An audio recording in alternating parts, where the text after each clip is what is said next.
Hello, Trà Vinh xin chào các bạn. Hôm nay thì mình theo yêu cầu mình sẽ làm cái món bánh bao nhưng bên trong là cái nhân xôi mặn ha.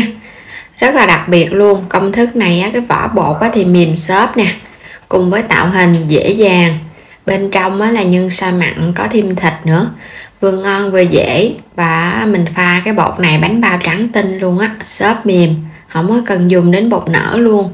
Bây giờ thì mời các bạn cùng vào bếp để thực hiện bánh ngon này nha. Để làm phần nếp xôi thì mình dùng ở đây là 300g ha. Nếp thì các bạn chọn nếp nào cũng được hết. Phần nếp này các bạn vo rửa cho sạch, rồi cái mình ngâm khoảng 2 tiếng đồng hồ cho nếp nó nở thì chút nữa mình hấp xôi nó nhanh chín hơn ha. Rồi bây giờ vo sạch lại, để nếp ở đây cho nó ráo nước, để chút nữa mình sẽ làm xôi. Phần nhân thì mình có là nấm hương hay là nấm đông cô. Các bạn ngâm nước cho nở mềm xong rồi cái mình xắt ra nhỏ nhỏ. Mình sẽ xắt ra càng nhuyễn càng ngon, cho nó đều vô một chút nữa mình trộn vào trong cái phần xôi nó thơm lắm. Xắt xong thì để qua một bên. Mình có thêm chút xíu hành lá nữa, cũng xắt nhỏ ra luôn ha. Đây là 3 cái củ hành tím nhỏ nè, các bạn xắt ra sợi sợi mỏng mỏng. Bên đây là 200g thịt nạc thì mình xắt ra cái nhỏ nhỏ vậy nè, cho nó đều đều á. Cho vào trong chảo dầu ăn cho nó nóng, xong rồi các bạn phi thơm hành. Khi hành dậy mùi thơm thì mình cho thịt vô mình xào ha. Mình xào trước với hành tím vậy nè, thì cái phần nhân xôi của mình nó thơm ngon lắm. Xào cho nó săn lên với lửa lớn. Khi thịt đã săn thơm rồi nè, các bạn cho tiếp nấm hương vô mình xào.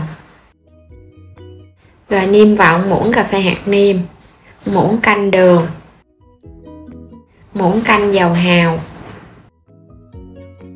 thêm chút xíu muối nữa ha, cho nó đậm đà. Các bạn trộn thật là đều để cho phần nhân này nó thấm đều gia vị. Cho thêm vô nửa chén nước nữa nha. Cuối cùng là mình cho nếp đã ráo nước vô. Cái lượng nếp mình dùng là 300g thì mình cho 150 nước thôi. Rồi cũng xào đều lên ha, cho nó ngấm đều nước vô. Có nước vô thì cái phần xôi của mình nó dẻo, một chút nữa mình hấp lên nó nhanh chín nha. Xào đều xong thì nó khô ráo hết nước, các bạn sẽ cho hành lá vô cuối cùng. Rồi bây giờ mình tắt bếp được rồi, phần nước nó cũng rút hết vào trong nếp rồi. Thì mình lót ở bên dưới là cái khăn vải, rồi cho hết phần xôi vô.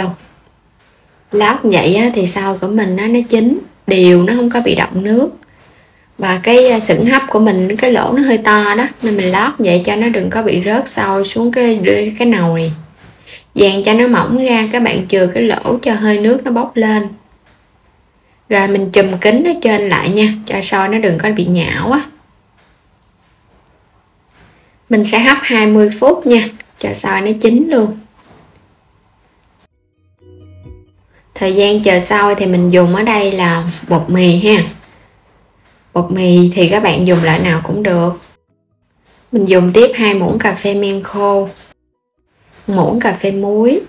Bên đây là 3 muỗng canh đường nè, 280ml nước. Rồi bây giờ cho đường hết vô trong thau. Lần lượt thì các bạn cho muối vô luôn nè. 2 muỗng cà phê men là 6g. 1 muỗng canh mỡ heo hoặc là dầu ăn cũng được nữa, nhưng mà cái dầu nành cho nó trắng cái bột. Nước thì các bạn dùng nước nguội bình thường hoặc là nước ấm nhẹ khoảng 30 độ, chứ đừng có nóng quá là nó sẽ bị chết men nha.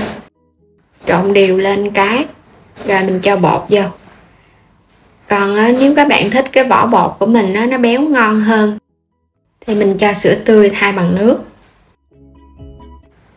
Rồi trộn đều tất cả lên nha, cho bột nó quyện đều vào trong nước nè. Cái lượng đường mình cho là cái vỏ bánh nó đậm đà đó. Trong cái phần nhân nếp hồi nãy mình cũng có nêm rồi, cho nên là vậy là nó vừa ăn rồi. Trộn đều xong thì bây giờ các bạn sẽ nhồi nha. Bột này mình dùng cái loại bột Ngọc Lan thì cái vỏ bột nó mềm và nó trắng. Còn nếu các bạn dùng cái loại bột đa dụng của Misan thì cái vỏ bột hơi vàng chút ha. Thì mình cho vào trong bột muỗng cà phê giấm hoặc là nước chanh, giúp cho bột nó trắng hơn và nó không có bị hôi. Rồi mình thoa sơ lên trên cái mặt bột một lớp nước mỏng để giữ ẩm. Đậy kín, mình sẽ ủ từ 1 tiếng đến 1 tiếng rưỡi đồng hồ tùy theo thời tiết nóng hay là mát. Quay trở lại phần xôi thì mình hấp được 20 phút là nó chín nè. Các bạn sẽ lấy xuống luôn ha. Bây giờ mình mở cái miếng khăn vải này ra. Thì xôi của mình nó chín mềm nhưng mà nó không hề bị nhão đâu. Nó tơi rời, rất là vừa ăn luôn á. Đây cũng là cái cách mà làm xôi mặn nè. Nếu các bạn thích ăn xôi mặn không có làm bánh bao thì mình làm theo cách này cũng ngon luôn. Mình xới nó ra cho nó mau nguội một chút nữa mình vo viên nhân cho nó dễ nha. Xôi bóng và nhìn rất là ngon luôn á. Nó thơm phức à. Phần xôi đã nguội bớt rồi, bây giờ các bạn sẽ vo viên. Thì cái lượng xôi này mình chia làm 10 viên nhân nha. Xôi rất là ngon luôn á, vừa ăn nè. Làm xôi mặn mà ăn không có làm bánh bao thì các bạn có thể thêm tôm khô, lạp xưởng vô cũng ngon nữa. Hay là thích ăn thêm trứng cút thì luộc trứng cút cho vào giữa rồi cái bóp nhân lại à. Làm xong thì mình cho qua bên, lần lượt thì các bạn làm cho đến hết, mình chia cho nó 10 viên đều. Quay trở lại thao bột. Bây giờ các bạn thấy nó nở lên gấp đôi hồi nãy á, là nó được à. Tại vì không có chính xác cái thời gian ủ đâu. Trời nắng á, cho nên là mình ủ 1 tiếng là nó nở như vậy nè. Và các bạn thấy cái phần bột mình nó nở nhiều. Ở dưới nó có nhiều rễ tre nè. Bột thì nó xốp và rất là mềm tay ha. Bột vậy là bột ngon á. Rồi bây giờ sẽ lấy ra hết.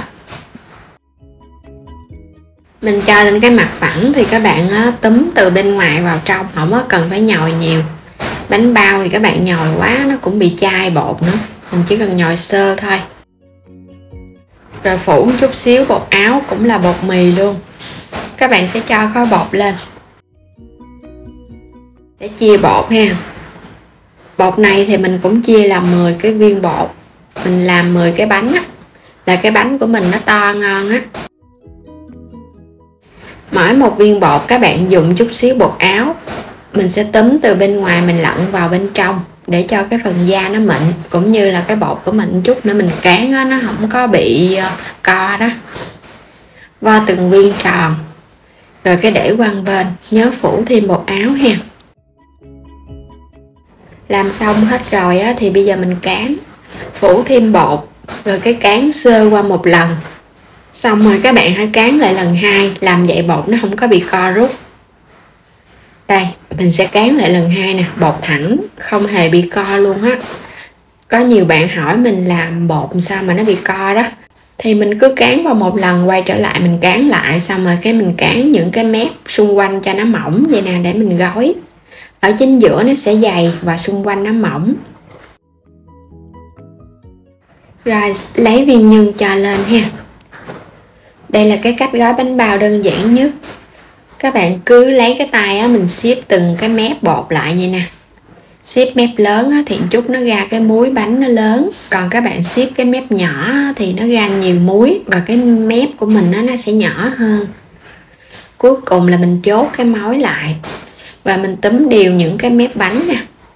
Đây là những cái múi bánh bao, một chút nữa mình hấp lên nó sẽ bung ra. Đẹp lắm.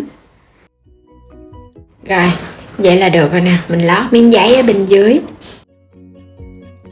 Để qua bên rồi cái làm tiếp nha.